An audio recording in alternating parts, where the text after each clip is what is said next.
네, AI가 정말 많은 산업과 우리 일상의 판도를 뒤바꿔 놓고 있습니다. 저희가 앞서서는 소프트웨어 관련 쪽 산업을 이야기해봤는데 이게 참 분야가 넓어지고 있거든요. 이번에는 뭐 바이오, 제약 쪽 이쪽에도 발을 넓히고 있다는 점, 그 부분을 이야기 좀 나눠볼까 합니다. 이쪽 산업에서도 AI가 많이 활용이 되고 있는 거죠, 점차. 예, 그렇습니다. 네. 자, AI가 워낙에 빠르게 발전되면서 바이오 분야에서도 더욱 적극 활용되고 있습니다. 대표적인 예로는 신약 개발, 유전자 분석, 진단과 같은 데서 AI가 큰 역할을 하죠. 딥마인드사의 알파폴드는 단백질 구조를 예측하는 AI 모델인데 신약 개발 속도를 엄청나게 빠르게 앞당기고 있습니다. 미국의 리커전 파마슈티커스라고 하는 기업은 AI를 이용해서 신약 후보 물질을 찾고 개발하는 데 집중하고 있습니다.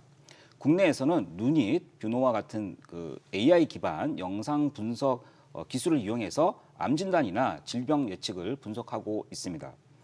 결국 AI 덕분에 신약 개발 기간이 단축되고 있고요.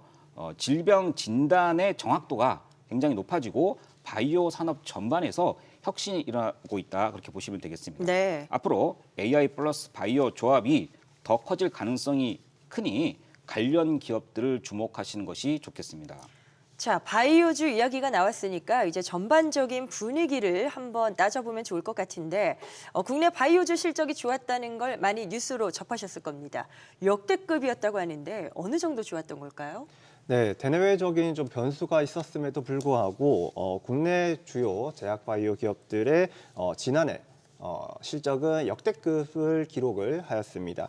특히 삼성 바이오로직스와 SK 바이오팜의 실적이 좀 잘 나와 주었었는데 삼성 바이오로직스는 제약 바이오 업계 최초로 연 매출 4조 원을 돌파한 데 이어서 영업이익은 1조 원을 넘기면서 최고치를 기록을 하였습니다. 그리고 SK 바이오팜은 지난해 사상 처음으로 영업이익 흑자 전환에 성공을 하였습니다. 네. 작년 실적이 시장 기대치를 넘어서면서 그리고 어닝 서프라이즈까지 기록을 하였는데 그 원동력은 바로 뇌전증 치료제인 이 엑스코프리가 미국 시장에 성공적으로 안착을 하게 되면서 관련 매출이 큰 폭으로 올라와 주었기 때문입니다. 이 SK 바이오팜 같은 경우에는 지난달 방송에서 제가 마스터픽으로 좀 선정을 해서 여러분들한테 소개를 드리기도 했었는데 아마 그때 본방사수 하셨던 시청자분들이라면 아마 좋은 결과 얻으셨을 것으로 생각이 됩니다. SK 바이오팜을 말씀하시니까 한번 여쭤보고 싶은 게 이제 SK의 두 관련 바이오 관련 기업들이 업체들이 있죠. 지금 보시면 SK 바이오팜 그리고 SK 바이오사이언스입니다. 한쪽은 실적이 좋았는데 SK 바이오사이언스 쪽은 또 그렇지 못했다고 하더라고요. 어떤 점이 이렇게 지금 양측의 차별성을 가져온 걸까요? 네, 우선 이 같은 SK라서 같은 이제 계열사가 아닌가라고 착각하시는 분들이 아마 많을 거라고 생각이 됩니다. 하지만 엄밀하게 따지면 다른 회사다라고 먼저 말씀을 드리고 두 회사를 비교를 하자고 한다면은 이 SK 바이오팜 같은 경우에는 신약 개발 기업이다라고 여러분들이 이해를 해주시면 되고 네. 반면에 이 SK 바이오사이언스는 백신의 개발과 생산에 특화된 기업이다라고 생각을 해주시면 되겠습니다. 그래서 같은 바이오 기업이지만 엄연히 다른 분야다라고 이해를 해주시면 되는데 네네. SK 바이오팜 같은 경우에는 이제 뇌전증 치료제인 엑스코프리가 이 미국 시장에서 좋은 반응을 얻어서 최대 실적을 기록을 하고 그리고 어닝 서프라이즈까지 나오면서 주가가 급등하는 모습을 보여주었지만 반면에 SK 바이오사이언스 같은 경우에는 코로나 백신의 유통의 부진 그리고 투자 비용의 증가로 이 매출이 감소하고 영업 손실이 확대되는 그런 모습을 보여주면서 주가가 좀 여전히 부진한 모습을 현재 보여주고 있습니다. 차세대 신약 파이프라인 개발 역시 상당히 또 긍정적으로 작용하지 않겠습니까? 이와 관련해서 진행되고 있는 기업이 있을까요? 네, 저는 최근에 주목받고 있는 방사성 의약품인 이 RPT 쪽을 좀 공부를 해보시면 좋을 것 같습니다. 방사성 의약품이란 이 세포 구성 물질이나 약물에 방사성 동위 원소를 결합을 해서 체내에 투여를 한 뒤에 표적에 도달한 이 방사성 동위 원소가 방사선을 방출해서 질병을 진단, 치료하는 의약품을 이야기합니다. 방사선 의약품은 표적 세포에만 이 방사선을 집중을 시킴으로써 다른 세포에 대한 독성이 거의 없기 때문에 이 장기의 손상을 줄일 수가 있고 항암 치료가 가능하다라고 보시면 되겠습니다. 그래서 최근에 이 글로벌 빅파마들의 관심이 아주 높아지고 있는데 그 중에서도 이 글로벌 빅파마인 이 노바티스의 방사선 의약품인 플루빅토가 작년 상반기에만 무려 9,600억 원의 매출을 달성을 하면서 방사선 의약품 최초로 블록버스터를 달성을 했을 것으로 추정이 되고 있습니다. 네네. 이렇게 방사선 의약품은 연평균 성장률이 11.3%를 현재 기록을 하고 있는 치료제이기 때문에 앞으로 더욱더 주목을 받을 것으로 생각이 되고, 그리고 앞서 말씀드렸던 이 SK바이오팜의 이 파이프라인도 이 방사선 의약품 쪽에 있기 때문에 한번 체크를 해보시는 것도 좋을 것 같습니다. 자, 지금 바이오주 흐름에 있어서 또 하나 중요한 키워드가 비만 치료제가 아닐까 생각됩니다. 작년에도 사실 엄청난 열풍이었잖아요. 예. 그런 것들이 또 주가에도 또 견인이 되는 요인이었는데 계속해서 비만 치료제 쪽에 대한 성장 기대감은 유효할까요? 예, 그렇습니다. 자, 노모노디스크의 위고비가 대박을 치면서 비만 치료제 시장이 빠르게 성장하고 있습니다. 전 세계적으로 비만 인구가 급증하면서 단순히 체중 감량을 넘어서 만성 질환 예방과 치료의 개념으로 시장이 확대되고 있습니다.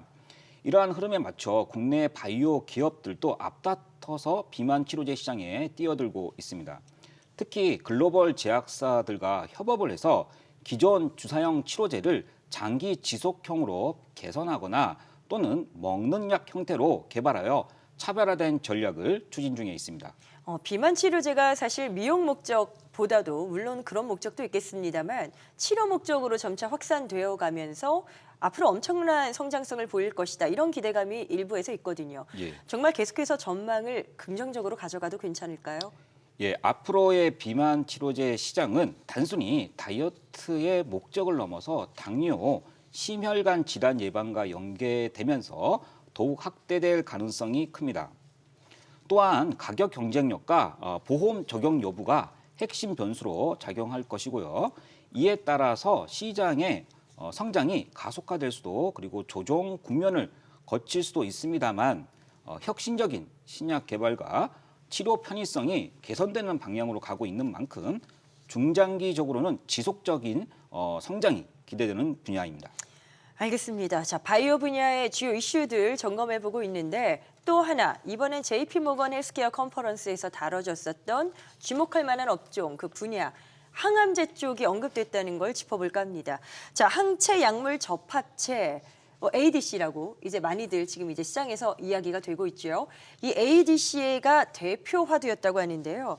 이쪽 시장은 앞으로 어떻게 전개되는 걸까요? 네, 항체 약물 접합제인 이 ADC는 암세포를 표적으로 하는 항체와 약물을 결합을 한 것으로 암세포를 효과적으로 공격을 하고 있는 치료제로 현재 주목을 받고 있습니다.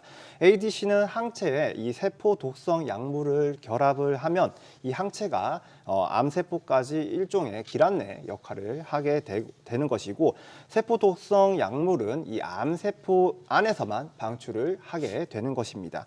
항체가 특정 암세포를 표적으로 집중적으로 공격을 하기 때문에 쉽게 이야기해서 유도 미사일 같은 거다라고 이해를 하시면 좀 편할 것 같습니다. 네네. 현재 이 ADC 시장은 급성장 중이고 한 시장 조사 기관에 따르면 2023년부터 2030년까지 연평균 성장률이 약 20% 이상 된다고 하니까 이 ADC 관련 기업들을 한 번씩 찾아보시는 것도 좋을 거라고 생각이 됩니다. 앞으로 상당한 또 성장세가 예상된다라는 말씀이신 건데 관련 기업으로 국내에서는 어떤 업체들이 있을까요? 네, 우리나라의 대표적인 ADC 기업으로는 이 리가켄 바이오, 그리고 네네. 셀트리온, 그다음에 삼성 바이오로직스, ABL 바이오, 동아 ST 이런 기업들이 현재 이 ADC에 관해서 연구 중인 것으로 알려져 있습니다. 그런데 이런 신약 개발이나 이런 것들은 한두 푼으로 해결되는 이슈는 아니잖아요. 비용적인 측면도 상당히 리스크 관리 측면에서 저희가 따져봐야 될 것 같은데요. 여러분들이 이 바이오 기업을 이제 투자를 하실 때 혹시라도 앞으로 자금 조달 이슈가 발생할 수 있는지 여부를 꼭 체크를 하셔야 하겠습니다. 네. 보통 신약 개발은 장기 플랜입니다. 그리고 앞서서 말씀해 주셨듯이 이 평균적으로 신약은 이 타겟 물질 발굴에서부터 신약 하나를 개발하기까지 10에서 15년 정도 걸리고 비용 같은 경우에도 무려 1조 원 정도가 들어간다라고 합니다. 그런데 최근에는 이 AI 그리고 빅데이터 이러한 새로운 기술이 도입이 되면서 이 개발 기간이 많이 단축될 가능성이 높아지고 있습니다.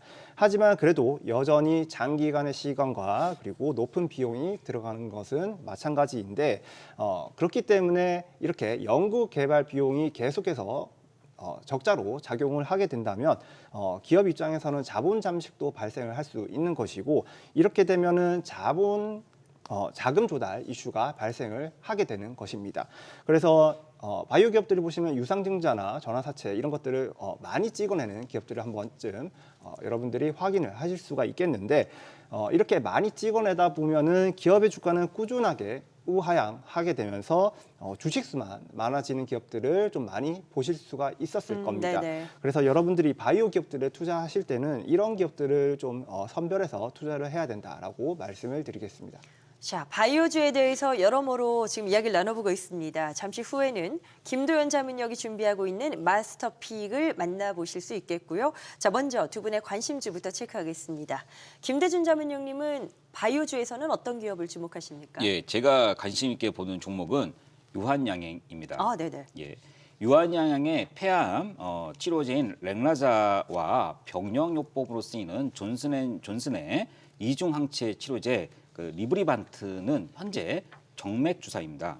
자, 이거를 SC 그러니까 피하 주사 제형으로 바꿔서 유럽과 미국에서 지금 최종 승인을 앞두고 있는데요. 최종 승인을 받게 된다고 했을 때 렉라자는 폐암 치료제의 전 세계 1위 항암제로 자리 잡을 가능성이 있습니다. 자, SC 제형은 환자의 편의성을 높이고 시장 확장성을 극대화할 수 있는 만큼 승인되면 유한양행의 글로벌 경쟁력이 한층 올라갈 것이고 주가도 긍정적인 흐름을 보일 것입니다. 자, 관심주 첫 번째 유한양행에 대한 내용들 들어봤습니다. 김도연 자문역께서도 마스터픽에 앞서서 하나 또 말씀 하나 주시죠. 네. 네. 저는 이엔셀이라는 기업을 여러분들께서 공부를 한번 해보시면 어떨까 말씀을 드리고 싶습니다. 이엔셀은 유전자 세포 치료제인 이 CGT 기술을 바탕으로 해서 위탁 개발 생산과 자체 신약을 개발하고 있는 전문 기업입니다. 이엔셀은 현재 국내 CGT 위탁 개발 생산 분야에서 시장 점유율 약 60%를 차지하고 있는 기업이고 그래서 현재 1위 기업이다라고 보시면 되겠습니다. 네. 그래서 다수의 트랙 레코드를 좀 보유하고 있으니까 한번 관심 있게 보시면 되겠고 무엇보다도 이번 달부터 첨단 재생 의료 그리고 첨단 바이오 의약품 안전 지원에 관한 법률 개정안 말이 어려운데 첨생법이 본격적으로 시행이 되는 만큼 이 이엔셀의 수혜가 예상이 되기 때문에 한번 공부를 해보셨으면 좋겠습니다.